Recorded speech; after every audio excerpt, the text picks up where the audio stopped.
Yes, we are live now. Hello friends, this is Himanshi and welcome to Let's Learn. Discuss करेंगे EVS यानी पर्यावरण अध्ययन के कुछ सेलेक्टेड क्वेश्चंस कह लीजिए। ये एक वार्म अप सेशन है बेसिकली। ये फर्स्ट सेशन होगा EVS का। EVS के कुछ सेशंस करेंगे क्योंकि EVS में कुछ क्वेश्चंस रिपीट होने के चांस रहते हैं क्योंकि टॉपिक लिमिटेड है। जहाँ तक जो एक पैटर्न है वो रिपीट करता है यूपी टेट। बाकी क्वेश्चंस से ज़रूरी है कि कॉन्सेप्ट आपको पता हो। तो स्टार्ट करेंगे और समझेंगे कौन से जो कुछ क्वेश्चन ऐसे भी होंगे जो पहले भी आए हुए हैं और लास्ट टाइम भी आए। तो 2018 के कुछ सेलेक्टेड क्वेश्चंस हैं जिनके बारे में बात करेंगे। 15 क्वेश्चन ही होंगे। आज शुरुआत ही करेंगे इसकी। एक दिन शाम में EVS, एक दिन इंग्लिश। ठीक, तो फर्स्ट क्वेश्चन है। पहले तो सभी को गुड इवनिंग। एक बार मैं लाइव चैट देख लेती हूँ, उसके बाद आगे बढ़ेंगे। बिल्कुल बिल्कुल सही है। चलिए स्टार्ट करते हैं। पहला क्वेश्चन है, plants are green due to the presence of. जिन्होंने पहले किया हुआ है उनका हो जाएगा रिवीजन और बाकी लोगों को हेल्प हो जाएगी। ठीक, प्लांट्स जो ग्रीन क्यों होते हैं, मतलब plants are green due to the presence of which pigment. किस एक पिगमेंट की वजह से प्लांट्स ग्रीन होते हैं। तो फटाफट से ये तो सिंपल आंसर है, क्या है, क्लोरोफिल। और क्लोरोफिल की वजह से क्या होगा, या ये जो पिगमेंट अवेलेबल है इसकी वजह से कलर क्या है, ग्रीन होगा। जो आपकी लीव्स हैं, ग्रीन लीव्स दिखाई देती हैं आपको। और ये जो क्लोरोफिल है बेसिकली ये मदद करता है हीट को या लाइट को, एनर्जी को एब्जॉर्ब करने में। तो जब एब्जॉर्ब हो पाएगी तभी जो फोटोसिंथेसिस की जो प्रक्रिया है आपकी प्रकाश संश्लेषण की, उसमें पौधे क्या कर पाएंगे, अपना खाना बना पाएंगे। ठीक, और इसके बारे में अगर हम बात करें तो जो पौधे हैं या जो बेसिकली पेड़ पौधे हैं वो क्या करते हैं, इनहेल करते हैं किसको, कार्बन डाइऑक्साइड को, और एक्सहेल करते हैं किसको, इसको आपकी ऑक्सीजन को, जिसको हम इनहेल करते हैं। तो हमारे लिए हेल्पफुल है। ये भी एक सिंपल क्वेश्चन भी पूछा हुआ है, सोचो तो कितने कई क्वेश्चंस तो बहुत आसान देखने को मिलेंगे। डी ऑप्शन सिंपल हुआ। आगे बढ़ेंगे, हीट, लाइट एंड एनर्जी, बिल्कुल दीपिका।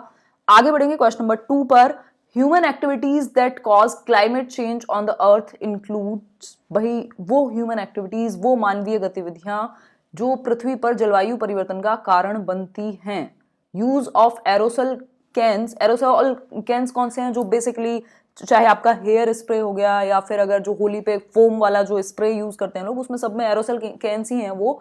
और अपने अंदर काफी सारे केमिकल कंपाउंड्स को ये एग्जिस्ट करते हैं या लेकर के चलते हैं। इसके अलावा पहले क्या होता था, क्लोरोफ्लोरोकार्बन CFC भी होती थी, बट आजकल CFC फ्री भी आते हैं, लेकिन फिर भी क्लाइमेट को हार्म तो करेंगे क्योंकि बहुत सारे केमिकल कंपाउंड्स उसके अंदर होते ही हैं। बर्निंग ऑफ फॉरेस्ट, मतलब आप जंगलों को जला रहे हैं, तो ये तो सीधी सी बात है। एग्रीकल्चरल एक्टिविटीज में भी अगर डिफॉरेस्टेशन हो रहा है किसी एक चीज के लिए तो वो हार्मफुल ही है आपके क्लाइमेट चेंज में। पक्का अगर छेड़ा जाएगा प्रकृति को तो ऑब्वियस सी बात है कि क्या होगा, क्लाइमेट चेंज पर प्रभाव पड़ेगा या होगा। तो डी या उपरोक्त सभी। वैसे भी उपरोक्त सभी के चांसेस ज्यादा रहते हैं जब आप कंफ्यूज हो, दो ऑप्शन आपके क्लियर हो और एक को आप छांट ना पा रहे हो, तो ये मेरी सलाह रहेगी कि आप ऑल ऑफ द अबव की तरफ जा सकते हैं। आगे बढ़ेंगे क्वेश्चन नंबर 3 पर। Which crop belonging to the family Euphorbiaceae, इसकी नाम मतलब पता नहीं क्या इसका प्रोनाउंसिएशन है एग्जैक्ट, यूफोरबिएसी। बीएसी बोलना तो सही नहीं होगा, खैर जो भी है काम चला लेते हैं। यूफोरबिएसी जो एक फैमिली है प्लांट्स की। बायोडीजल कौन इसके लिए बेसिकली प्रोड्यूस करेगा, या कौन सा एक एलिमेंट या प्लांट या जो भी आप कह सकते हैं इनकी फैमिली में आएगा। तो कॉपर लीफ है, जेट्रोफा है, कैंडल नट ट्री है, या सर्पगंधा है। बिल्कुल इसको देखेंगे भैया इसका एग्जैक्ट प्रोनाउंसिएशन क्या है। Jet question, the queen of herbs is the most sacred herb of India. भाई जड़ी बूटियों की रानी कहा जाता है। भाई हो बफरिंग।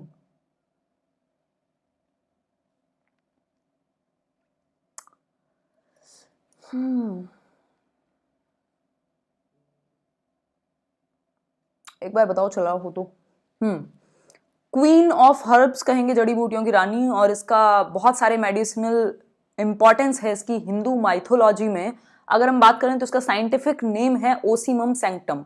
अब आपको ध्यान रखना है, ये सिंपल सी बात है कि भाई क्वीन ऑफ हर्ब्स कह रहे हैं हम, या हिंदू माइथोलॉजी में काफी इंपॉर्टेंस है, पूजा भी की जाती है, आप सभी जानते ही होंगे।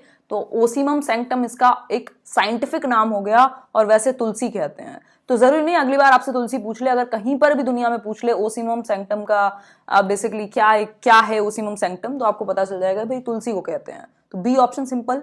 आगे बढ़ेंगे क्वेश्चन नंबर 5 पर, the water that is safe to drink is called. भाई पीने के लिए सुरक्षित पानी को क्या कहा जाएगा?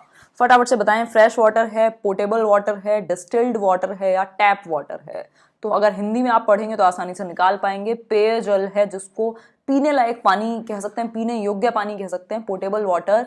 फ्रेश वाटर बेसिकली जो नेचुरल सोर्सेज हैं, ग्लेशियर वगैरह, और डिस्टिल्ड वाटर को तो हम पूरी प्रोसेस से गुजरती है, मतलब जो आपकी बॉटल्स में जाता है पानी वो पूरी प्रोसेस में होता है जिसके थ्रू पूरा कंडेंस करके, और पूरा एक प्रोसेस है, तो इसको हम नहीं कहेंगे यहाँ पर। पोर्टेबल जो शब्द है वो ज्यादा बेहतर है, या कहेंगे एग्जैक्ट जो टर्म यूज करते हैं पेयजल के लिए, टैप वाटर कुछ भी हो सकता है फिर बहता हुआ, अब अच्छा जरूरी नहीं है कि जो पीने योग्य पानी है टैप में जो है।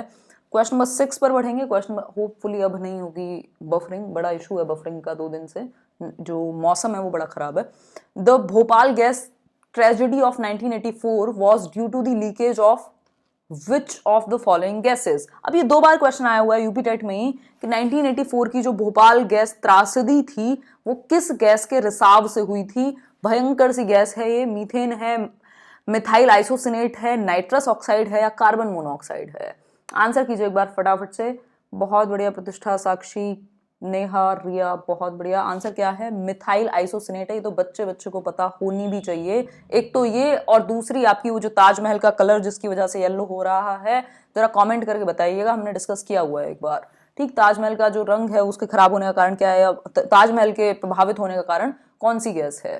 ठीक, तो बी होगा आंसर यहाँ पर, मिथाइल आइसोसिनेट। लगभग 5 लाख लोग यहाँ पर क्या हुए थे, आहत हुए थे इससे। ये एमपी में हुई थी भोपाल गैस त्रासदी कह लीजिए या ट्रेजेडी कह लीजिए, तो बी होगा इसका आंसर। आगे बढ़ेंगे क्वेश्चन नंबर 7। बहुत बढ़िया, किसी ने तो आंसर दिया भी है, सल्फर डाइऑक्साइड। खैर बहुत बढ़िया। The world environment day falls on. World environment day कब होता है? तो ये तो हमें पता होना ही चाहिए। 5 जून, 2 दिसंबर, 16 सितंबर या फिर 11 जुलाई? आंसर कीजिए फटाफट से। बहुत बढ़िया, सही है, SO2। ठीक है बात, 5 जून होगा इसका सिंपल आंसर। 5 जून को होता है आपका विश्व पर्यावरण दिवस। आज पता नहीं क्या हो गया, नींद की वजह से शायद इतना फंबल कर रही हूँ। क्वेश्चन नंबर 8 है, MS Swaminathan was. MS Swaminathan कौन थे? एक इकोलॉजिस्ट थे, एक जर्नलिस्ट थे, एग्रीकल्चरल साइंटिस्ट थे या ऑर्निथोलॉजिस्ट थे, पक्षी विज्ञानी? बताइए एक बार। देखो सबसे ज्यादा क्वेश्चन अगर आप देखेंगे यहाँ पर तो क्वेश्चन आपके आते हैं, एक तो कॉन्स्टिट्यूशन से 2-3 क्वेश्चन हर बार देखने को मिल रहे हैं, इसके अलावा जो आपका पारिस्थितिकी तंत्र है, इकोसिस्टम, उससे बहुत क्वेश्चन आते हैं और उसके क्वेश्चन कभी खत्म नहीं होंगे, मतलब उससे तो आएंगे ही आएंगे। अगर ईवीएस है तो आपका इकोसिस्टम से आएंगे क्वेश्चन। इकोलॉजिस्ट नहीं थे, एग्रीकल्चरल साइंटिस्ट थे, और इन्होंने बेसिकली जो हरित क्रांति कह लीजिए, ग्रीन रिवॉल्यूशन, उसमें काफी इनकी अहम भूमिका रही। तो एग्रीकल्चरल साइंटिस्ट, सी ऑप्शन, कृषि वैज्ञानिक, बिल्कुल। आगे बढ़ेंगे क्वेश्चन नंबर 9 पर, where is Wildlife Institute of India WII located? भारतीय वन्य जीव संस्थान कहाँ स्थित है? अहमदाबाद, न्यू दिल्ली, कोयम्बटूर या फिर देहरादून? आंसर कीजिएगा एक बार। वही पीटेट को देखेंगे, कब है एग्जाम पता नहीं, मेरे को देखना पड़ेगा। बाकी जो CDP चल रहा है वो सभी के लिए हेल्पफुल है। देहरादून है इसका सिंपल आंसर। ये फैक्चुअल क्वेश्चन, अब इसमें ऐसा कुछ नहीं है कि जिसको आप बहुत ज्यादा मतलब समझने वाला। ठीक, तो wild life Institute of India is located at Dehradun. आगे बढ़ेंगे, during photosynthesis which of the following is absorbed bye given plants? तो ये एक बिल्कुल एक क्या कहें वार्म अप सेशन है ईवीएस के लिए। ठीक, फोटोसिंथेसिस यानी प्रकाश संश्लेषण के दौरान पौधे किस चीज को अवशोषित करते हैं या एब्जॉर्ब करते हैं अपने अंदर, कौन सी गैस? तो हीलियम है, नाइट्रोजन है, ऑक्सीजन है या कार्बन डाइऑक्साइड है? तो 2 ही का खेल है यहाँ पर, मेन जो है वो है ऑक्सीजन और है कार्बन डाइऑक्साइड। बात हो रही है एब्जॉर्ब करने की, तो एब्जॉर्ब करेंगे कार्बन डाइऑक्साइड और ऑक्सीजन को एक्सहेल करेंगे, मतलब हमारे लिए छोड़ेंगे। तो भाई जो एक्सहेल करेंगे पौधे वो हम इनहेल करेंगे, जिसकी वजह से हम जीवित रह पाते हैं। तो जो CO2 है, कार्बन डाइऑक्साइड, वो एब्जॉर्ब करेंगे या इनहेल करेंगे, ये कह सकते हैं। आगे बढ़ेंगे क्वेश्चन नंबर 11 पर, the organisms which feed on the waste products are called? भाई अपशिष्ट पदार्थों को खाने वाले जीव क्या कहेंगे, या जो जीवित रहते हैं बेसिकली अवशिष्ट पदार्थों पर, वो क्या कहलाते हैं? कौन से ऑर्गेनिजम्स हैं?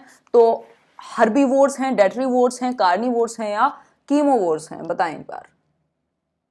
हाँ, कुछ क्वेश्चन तो देखो होंगे, क्योंकि वो जो टॉपिक हैं वो क्या हैं, लिमिटेड हैं। जैसे इकोसिस्टम है, अब उससे बाहर क्वेश्चन घुमा फिरा के एक नहीं तो दूसरी चीज टच कर जाएगी अगर आसपास का थोड़ा सा जान लेंगे तो।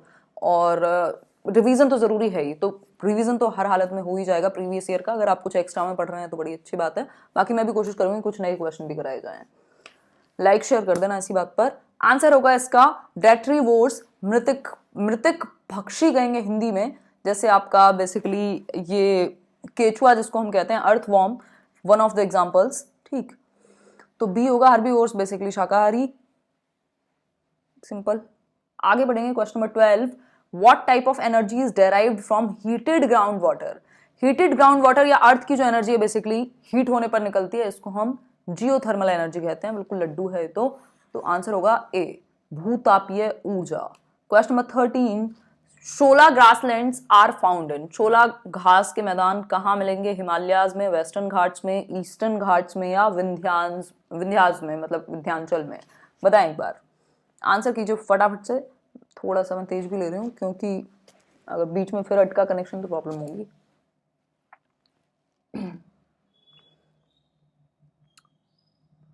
बहुत बढ़िया, बहुत तेजी से आप लोग। हाँ, वेस्टर्न घाट्स, बी ऑप्शन, पश्चिमी घाट। ठीक। 14th क्वेश्चन है, इन इंडिया पेलिकन्स ब्रीड इन। भाई वाटर बर्ड्स कह सकते हैं पेलिकन्स को, और ये कहाँ ब्रीड करते हैं, कहाँ पाए जाएंगे। अगर मैं पेलिकन पक्षी की बात करूं भारत में तो ये आंध्र प्रदेश में पाए जाते हैं, और ऑब्वियसली वाटर वाले एरिया में ही पाए जाएंगे, आंध्र प्रदेश। और ये जो तीनों ही ऑप्शंस हैं वो सही हैं क्योंकि ये तीनों ही आंध्र प्रदेश में आते हैं। ठीक, कोकर बेलूर कह लीजिए, नेलापट्टू और कुंथानकुलम, तीनों ही जगह, तो डी ऑप्शन।